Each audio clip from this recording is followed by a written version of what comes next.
ஆண்டின் பொதுக்காலம் 21வது வாரம் வெள்ளிக்கிழமை. புனித திருமுழுக்கு யோவானின் பாடுகள் நினைவு. யோவான் 1:6. கடவுள் அனுப்பிய ஒருவர் இருந்தார். பழைய ஏற்பாட்டுக்கும் புதிய ஏற்பாட்டுக்கும் மத்தியில் இருந்த 400 ஆண்டுகளில் எந்த ஒரு இறைவாக்கினரும் கடவுளால் இஸ்ரேல் மக்களுக்கு அனுப்பப்படவில்லை. 400 ஆண்டு தெய்வீக நிசப்தத்திற்கு பிறகு பிரகாசமான நம்பிக்கையின் உதயமாக இயேசுவின் முன்னோடியாக திருமுழுக்கு யோவான் தோன்றினார். எலியா இறைவாக்கினரைப் போலவே திருமுழுக்கு யோவானும் ஒரு அசாதாரணமான மனிதர். கடவுளின் செய்தியை தாங்கி வந்த மனிதர். எளிமையான வாழ்வு முறையையும் உத்தமமான வாழ்வையும் வாழ்ந்தவர். கடவுளுக்காக துன்பத்தை அனுபவித்து வேத சாட்சி மரணம் அடைந்தார்.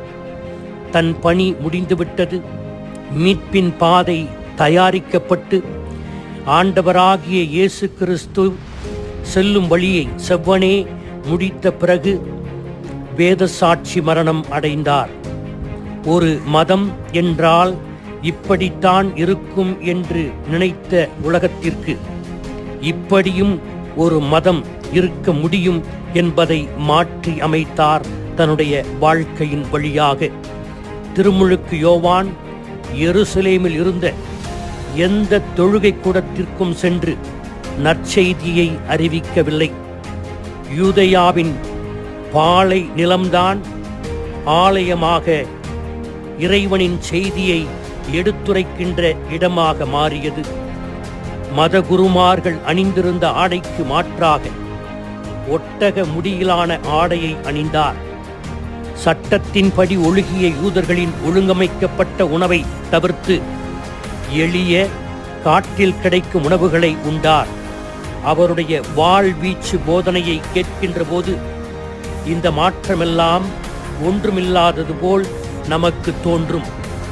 திருமுழுக்கு யோவானின் போதனை கடுமையானதாகவும் வலிமையானதாகவும் இருந்தது என்றாலும் இயேசுவின் வருகைக்கு அவர் வாழ்ந்த தூய்மையான வாழ்வு மிகவும் மிகவும் வலிமையுள்ளதாக இருந்தது.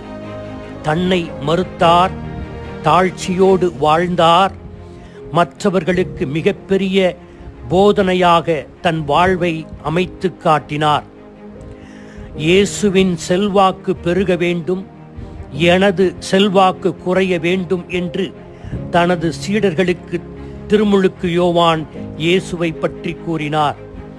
யோவான் ஒரு சமூக புரட்சியாளர் அல்ல, மாறாக ஆன்மீக பயிற்சியாளர். ஆன்மீகத்தை பயிற்றுவிக்க வந்தவர். மெஸ்ஸியாவுக்கு முன்னோடியாக இருக்க வந்தவர். திருமுழுக்கு யோவானின் வெளிப்படையான கடவுளின் செய்தி பரிசேயர்கள், மறைநூல் அறிஞர்கள், ஏன் அரசர்களையும் பாதித்தது.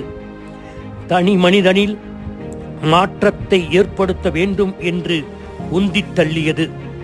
அவருடைய பிரசங்கத்தால் அவமானமடைந்த ஏரோது அவரை சிறையில் அடைத்தான்.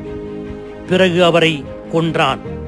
திருமுழுக்கு யோவான் கடவுளின் வார்த்தையை பிரமாணிக்கமாக வாழ்ந்ததற்காக கொல்லப்பட்டார். அவரது பணியை இயேசு கிறிஸ்துவே மெச்சுகிறார். நற்செய்தியில் பார்க்கிறோம். திருமுழுக்கு யோவானுக்கு விசாரணை நடத்தப்படவில்லை. தனது தரப்பு நியாயத்தை எடுத்துரைக்க வாய்ப்பு தரப்படவில்லை. அவரை சிறையில் அடைப்பதற்கு எந்த ஒரு தீர்ப்பும், அவரது தலையை வெட்ட எந்த ஒரு தீர்ப்பும் வழங்கப்படவில்லை. ஏரோது சிறையில் அடைக்க கட்டளையிட்டான். ஏரோது அவரது தலையை வெட்ட கட்டளையிட்டான். திருமுழுக்கு யோவானின் துன்பம் நமக்கு கற்பிப்பது என்ன? உண்மைக்கு உயிரே போனாலும் நாம் நிற்க வேண்டும். மனிதர்களுக்கு பயப்படுவதை விட கடவுளுக்கு பயப்பட வேண்டும். உடலை கொலை செய்பவர்களுக்கு பயப்படுவதை விட ஆன்மா நித்திய நரகத்திற்கு செல்வதைக் கண்டு நாம் பயப்பட வேண்டும். வித்தியாசமான மனிதர்களாக நாம் இருக்க வலிமை பெற வேண்டும். அதற்காக வேண்டுவோம். ஆமீன்.